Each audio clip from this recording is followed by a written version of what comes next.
Coucou les copains de C'est ça le catch FM, coucou les copains de YouTube sur la chaîne C'est ça le catch.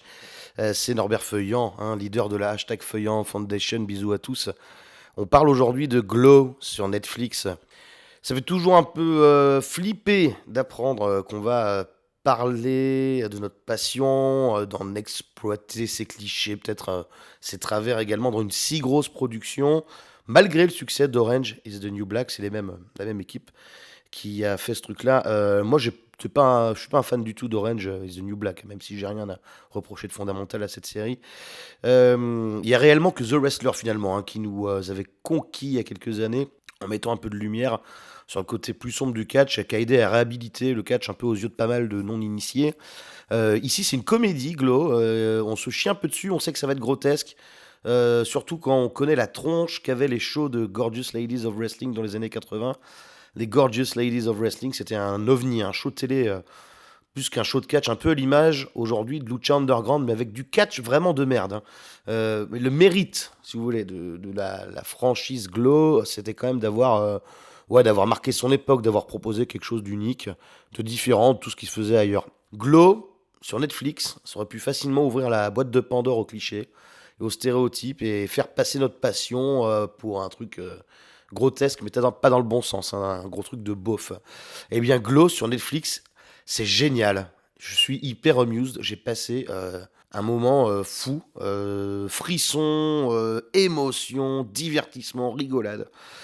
Et puis, on va parler que de catch là, réellement, dans cette chronique, dans ce Not Amused, parce que le catch, c'était facile à comprendre dans les années 80.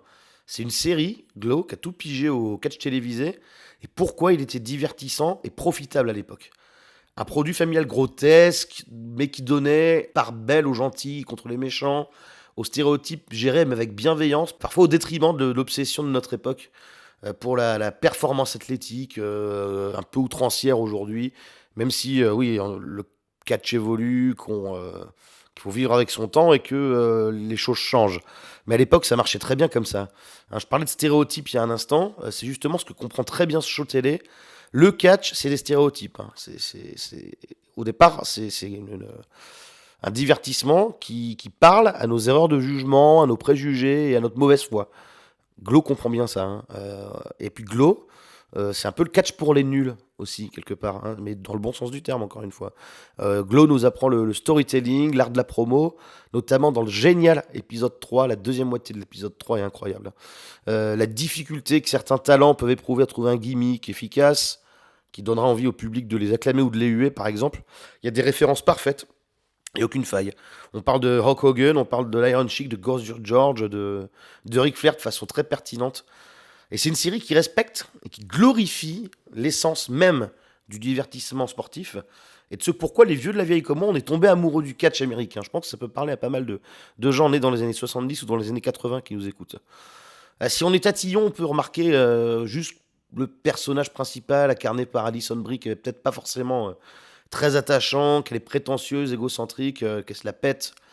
On peut peut-être aussi un peu reprocher aux combats présentés qui sont pas tout à fait raccord avec leur époque, parce que vraiment c'était pas terrible le catch de Glow dans les années 80. Vous pouvez regarder ça sur YouTube, ça a mal vieilli.